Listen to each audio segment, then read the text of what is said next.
Hi guys, my name's Barry and welcome back to the channel.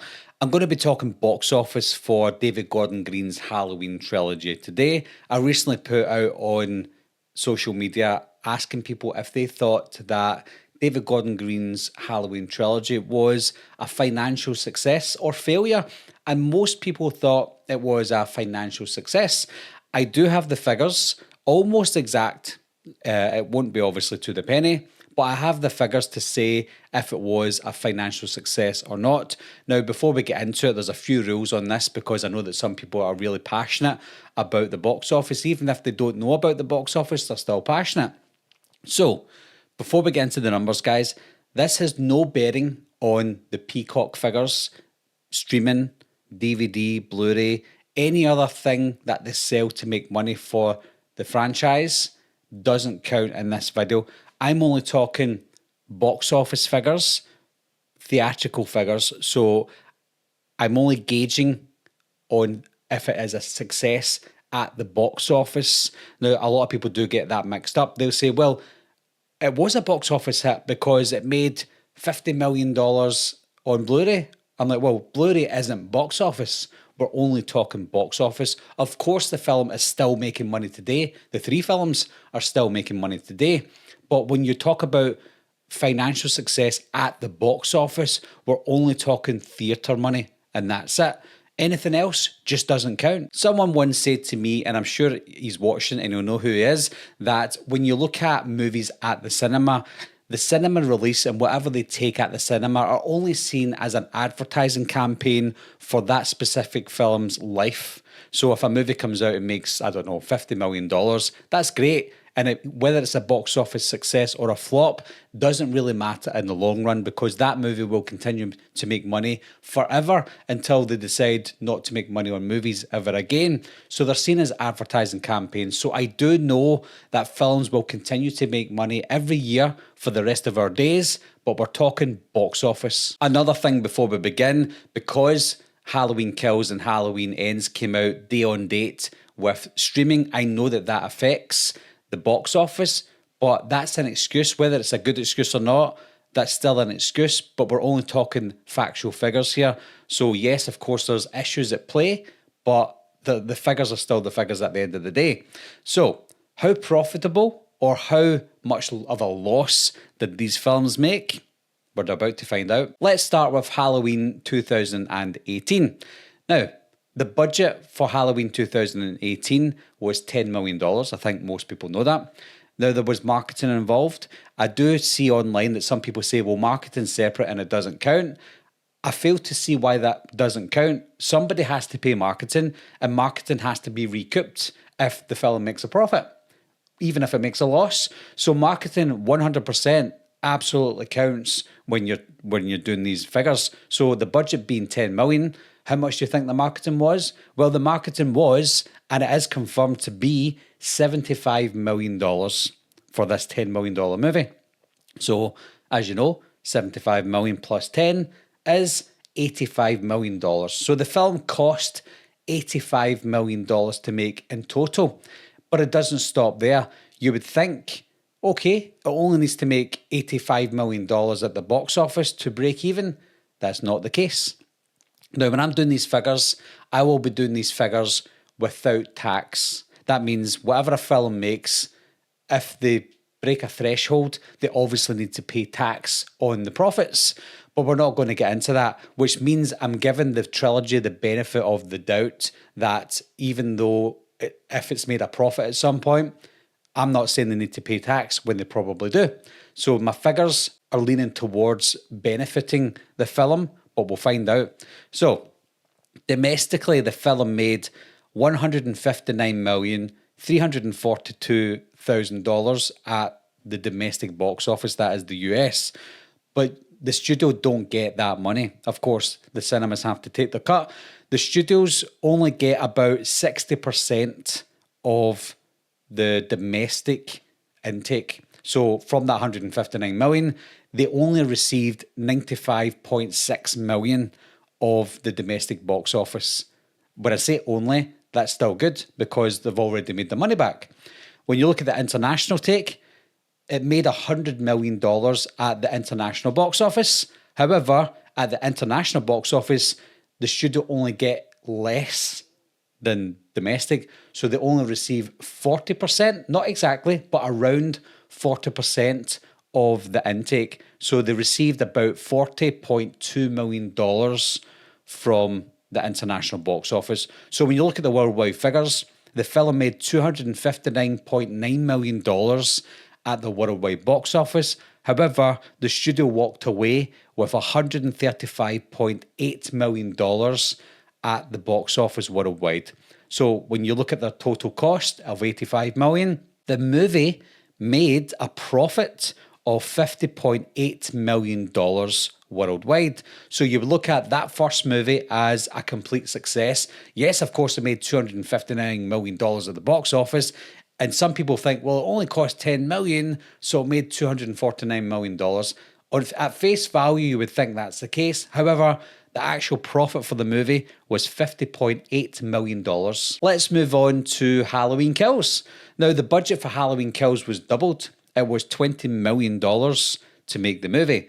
Marketing was still the same. It was $75 million for the marketing for Halloween Kills. Some say the marketing probably cost more. And if you remember, they did have a lot more marketing. But for the purposes of this video, I didn't see any proof that it cost any more than $75 million. And one of the sources that I had at the time also confirmed that it was $75 million marketing. So that's a total of $95 million for the marketing for Halloween Kills. So a little bit more than Halloween. So let's get into the box office figures. Domestically, the movie made $92 million. When you take away 40% of that, because they only get about 60%, then it only made, well, not only, but it made $55.2 million domestically after you take that percentage away. Internationally, it made $41.4 million. And when you take 60% off of that, because studios take only 40%, it made $16.5 million internationally. So a worldwide total of $133 million now comes down to $71.7 million that the studio took from the worldwide take. So the film did cost $95 million. The studio only received $71.7 million. So that is a loss of $23.2 million. So Halloween Kills was not a success.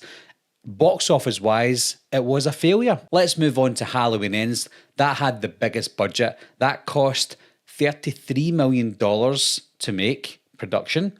And the marketing is an estimated $75 million. Now, the reason I'm saying estimate is because there's no exact figure. But when you remember the marketing for Halloween Ends, it was round about the same as 2018's and Kills, if not a little bit more than both of them. However, we're going to give it the benefit of the doubt and we'll continue to say 75 million because it seems to be round about the same. So if you add the $75 million marketing to the $33 million budget, then you're looking at a total cost of $108 million. And of course, it doesn't stop there. Domestically, the movie made $64 million. The studio only received $38.4 million of that. Of course, the cinemas take their cut. So $38.4 million the movie made domestically. When you look at international, the film made $40.2 million and they only received $16.1 million of that money. So with a $104 million intake, the studio only saw $54.5 million of that. So with that cost of $108 million, the film had a loss of $53.4 million. That's quite a big loss. So, was the trilogy a success or was it a failure? Well, if you add on all the profits from 2018 and you take away the losses of Kills and Ends, the movie made a total loss of $25.8 million. So, theatrically at the box office, David Gordon Green's Halloween trilogy was a failure, but a lot of people saw it as a major success at the box office because of all the figures that it took. And if you took it at face value and you said, well, it only cost 10 million for Halloween, it only cost 20 for Kills, and it only cost $33 million for Ends, you would look at it and go, oh yeah, it was definitely a success. But factually, it wasn't a success. It was a failure. The trilogy as a whole was a failure. Of course, looking at 2018 on its own, it was a success. But as a trilogy, it was not. Now, I'm not taking into account, like we said at the beginning, Peacock, the streaming, day-on-date streaming. I think Peacock got upwards of 250,000 extra subscribers because of Halloween Kills and Ends. And when you pay $19.99 a month for Peacock, then obviously it all gets added on. I don't have the figures for streaming. I don't have the figures for DVD, Blu-ray, or any other means for this trilogy. Of course, the film was most likely made a healthy profit from all of that put together, but going on theatrical figures,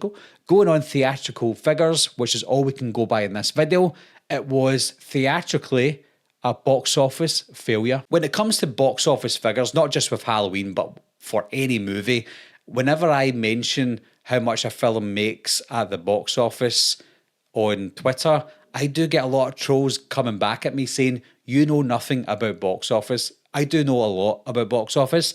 I've been dealing with box office figures for over 20 years now, and over that space of time, within the last 7 years, I've had at least 3 people that work in marketing for different studios that have given me information on how the marketing works. So I do definitely know how the marketing works more than your average person on Twitter.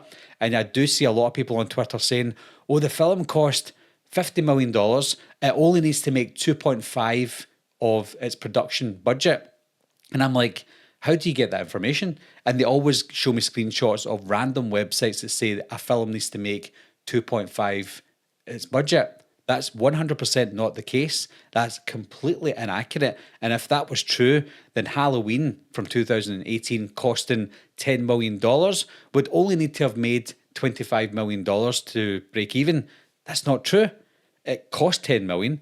The marketing was $75 million. So that's $85 million straight away. And then these people aren't including the costs for the cinemas, how much the studio actually makes. There's so many different factors involved that 2.5 is just a myth.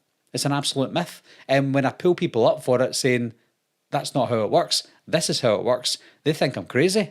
And I'm like, do you know what? That's fine. But how I've explained it in this video is how it works, guys. Domestically, studios only receive round about 60% of the box office, and internationally, it only receives around about 40%. There's some territories where they only get about 20%, but there's some territories that get maybe 50-60% as well. So you take a worldwide or an international average of 40%. Domestically, 60%. So they don't receive what you see on screen. There's so much more at play. And the way I've explained it is generally how it works behind the scenes. But what do you think, guys? Did you automatically assume that the Halloween trilogy was a theatrical success, or did you think it was a failure? Leave your comments down below, guys. Let me know what you think, and I'll talk to you soon. Meeting adjourned. I'll be right back. What are you waiting for, huh? Coming to get you, Barbara. Ever played in the cat? Someone's in the back!